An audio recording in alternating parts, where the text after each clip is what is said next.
Muy buenas a todos. Voy a tener un poquito de sonido de ambiente con tal de tener luz ambiental y el verde de fondo. Perfecto. Venimos viendo los distintos sábados un poquito de lo que es... A ver, a modo de repaso. Tommy habló de lo que es fundamentarnos en la ley de Dios. Nahue de este deseo de querer volver a la normalidad. Nico un poco de este deseo también de volver a donde pertenecemos. Y algo que me quedé pensando respecto de estas ideas es, bueno, hablando del reino de Dios a donde pertenecemos, aquello que nos quedamos esperando, como decía Nahue,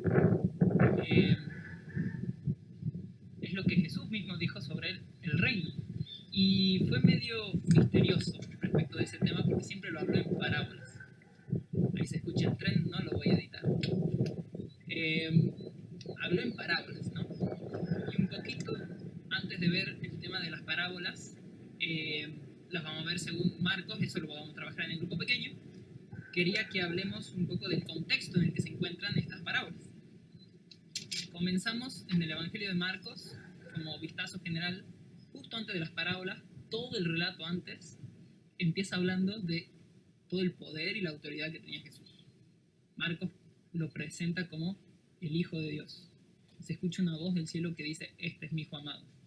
Empieza mostrando su poder.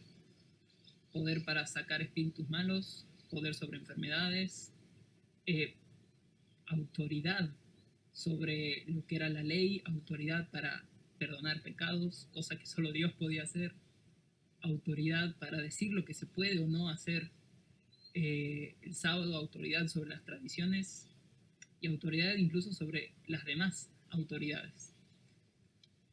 Lo cual muestra como un primer pantallazo grande de Jesús, alguien de verdadera importancia y muy distinto.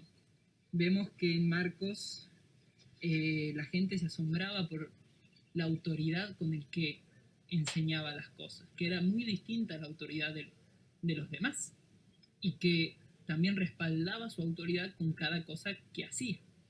Entonces estamos hablando de gente que empezó a ver un Jesús verdaderamente poderoso y firme en su palabra.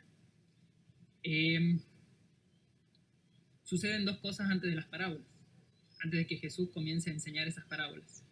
Primero, los fariseos empiezan diciéndole que, claro, ellos intentando entender a Jesús y como que no les cuadraba, su conclusión fue, bueno, Jesús entonces está dominado por el diablo, por Satanás, y lo que puede hacer es porque tiene a Satanás en él.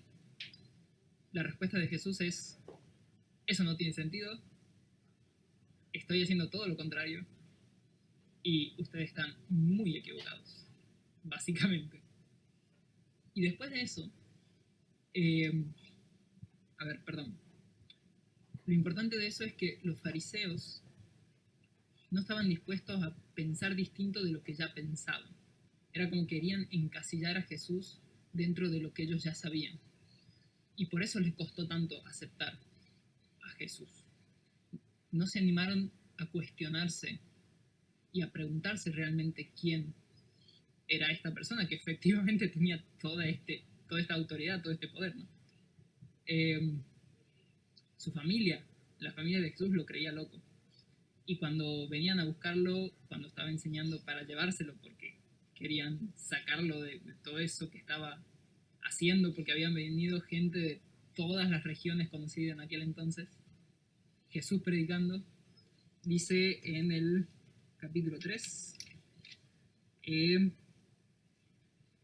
alguien de los que estaban ahí oyendo dice, mira, tu madre y tus hermanos están afuera y te buscan. Jesús replicó, ¿quiénes son mi madre y mis hermanos? Echó una mirada a los que estaban sentados a su alrededor y les dijo, aquí tienen a mi madre y a mis hermanos. Cualquiera que hace la voluntad de Dios es mi hermano, mi hermana y mi madre. Palabras fuertes y habrán caído súper pesadas para los hermanos de Jesús y para su madre. Pero aquí vemos cómo Jesús marca ¿Quiénes son los de adentro, su familia, los cercanos? Aquellos quienes hacen la voluntad de Dios y aquellos quienes de alguna manera se acercan.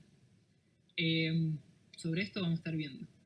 Pero antes, veamos un poquito más qué es lo que quiso decir Jesús con lo que es verdaderamente prestarle atención. Para eso vamos a tener que entender un poquito más la palabra en hebreo, para oír, para prestar atención. Aquí el siguiente video. Durante miles de años, cada mañana y tarde, el pueblo judío ha orado estas conocidas palabras para expresar su devoción a Dios. Se llama el Shema. Escucha, oh Israel, el Señor es nuestro Dios, el Señor uno es. Amarás al Señor tu Dios con todo tu corazón, con toda tu alma y con toda tu fuerza.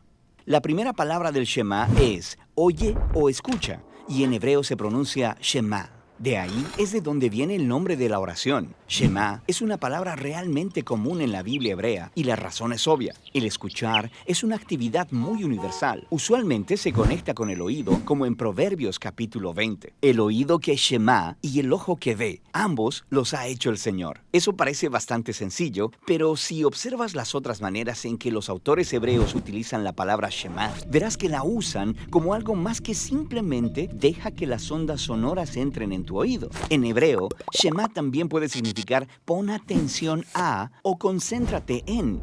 Cuando Lea, quien no era amada por su esposo Jacob, tuvo un hijo, ella lo llama Simón, o en hebreo Shemón, porque dice, el Señor ha Shema que soy aborrecida.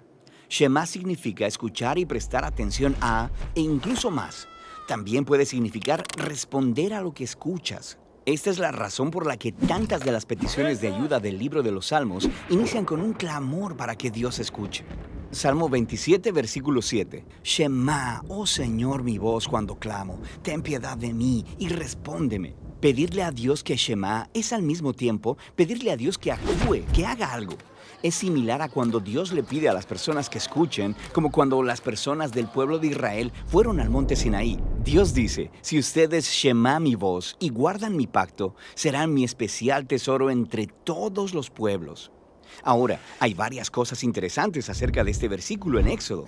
En hebreo, la palabra Shema se repite 2 veces en esta oración para darle énfasis. Si ustedes Shema, Shema, que significa escuchan atentamente. Pero también nota que desde el punto de vista de Dios, escuchar es básicamente lo mismo que guardar el pacto. Cuando Dios le pidió a las personas que Shema, lo que Él quiere decir es que escuchen y obedezcan. Y esa es la última cosa fascinante acerca de Shema. En el hebreo antiguo no hay una palabra aparte para obedecer que signifique cumplir los deseos de alguien que sabe más que tú o que tiene autoridad sobre ti. En la Biblia, si quieres decir, te escucharé y haré lo que tú digas, tú usarías solo la palabra Shema.